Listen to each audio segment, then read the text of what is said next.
Hey, what's up guys? Welcome to the YouTube channel. My name is Ruslan G and I'm gonna be your host today. And if you follow along and hit the subscribe button, I'm gonna be your host every single day because I post once a day on all topics to do with health, wealth, and happiness. And in today's episode, we're gonna be talking about the 7 ways to improve your credit score. And hopefully you find this useful because I feel like not enough people are talking about this subject. And I think it might be useful for anyone trying to make a big purchase or get out of bankruptcy or just to improve their credit, just to say that they have a good credit score, because I know that that is important, especially in the modern day civilized life. And if you like content like this, don't forget to hit the like button down below. And if there's anything you'd like to see in a future video, also leave it down in the comment section below because I always check those for great new ideas. And that is how I make content, is based off of what you guys want to see. So without further ado, let's dive into the 7 things you can start doing today to help improve your credit score and get it up into the 700 and 800 numbers like we all want it to be.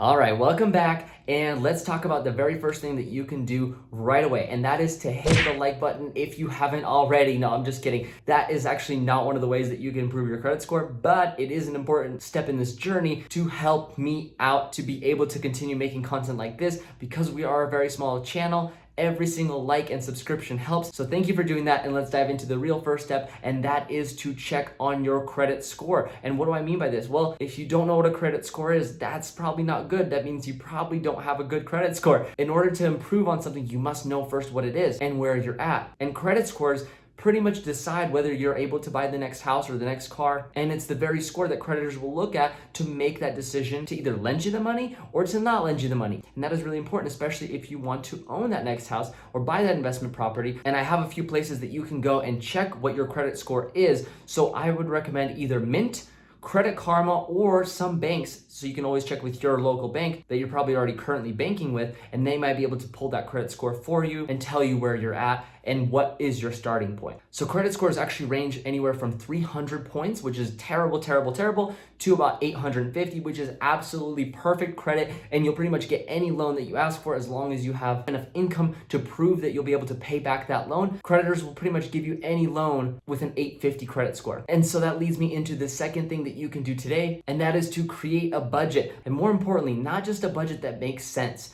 but a budget that you can follow and you will follow. And even if that means you need to put about $50 more into savings just to make sure you're okay, or into investments, or into your spending habits, that's okay, as long as a big chunk of your money is going to help improve your credit score and paying off things that you need to, like credit cards, student loan debt, car payment, house payment, any of those things that are weighing you down and hurting your credit. Start paying them off as soon as you can. And that leads me into advice tip number 3, and that is to pay off your debts with that extra income that you do have. And a lot of us will realize when we do that budgeting is that we do have extra money that we can put away, right? A lot of times we go out and spend our money on things we probably don't really need, when they could be going towards our credit card debt or student loan debt or other debts that we should have probably been paying off over the long term and maybe put off for some reason or another. That is where it's going to bite you in the butt if you don't do this, is because creditors can see if you've been making payments on time or you have a bad debt to income ratio. Creditors know it all. So make sure to pay off your debts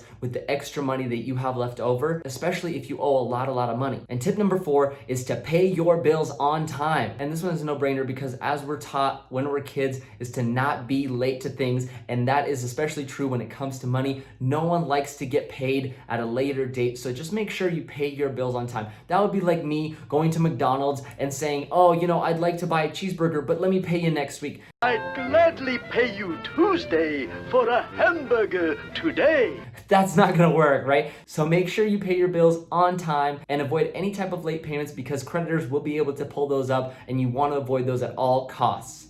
And step number 5 to help you out with your credit is to keep your credit cards that you do end up paying off open. And why this is important is it will show that you have available credit, but you're not using it. So when you go ask for a loan, it's actually going to be added to your debt to income ratio based off of the debt that you have outstanding. And so if you're using your credit utilization to like 5, 10, 15, 20%, anywhere below 30, and you add on an extra loan and it pushes you above that threshold of 30%, well, that's going to be a problem for a few months or years until you get it back down below 30. And that's why if you paid off all your credit cards, technically your number is going to be a solid big goose egg, and that zero is going to look really, really good to creditors because they're going to say this person has 0% credit utilization rate, and if we add this loan onto that, it's actually going to go only up to 20, and that's going to look really, really good. So when people say don't get a credit card, that is not entirely true because you want some credit history in your past to prove that you can pay your bills on time, but also if your credit utilization is down, that means you're going to pay off your debts, and creditors absolutely love that. So lesson number 6, and a lot of people will say, is to not have a credit card or not to use credit cards, but it's in my personal professional opinion that having a credit card is not all that bad, especially if you know how to use it. And the way I would recommend using it, and if you'd like me to do a whole video on this, I probably can, so let me know down in the comment section below if you'd like to see on how to use your credit card properly. But essentially how it works is you want to pay it off as soon as you spend it. So let's say I go to Target and I spend $200 at Target, I swipe the credit card, I get 1% cash back or 1.5% cash back. And if I do that, what I want to do is I want to pay off that $200 immediately. So I log into my Chase app and I pay that $200 off from my debit account, and that is it. And I still get the cash back rewards points,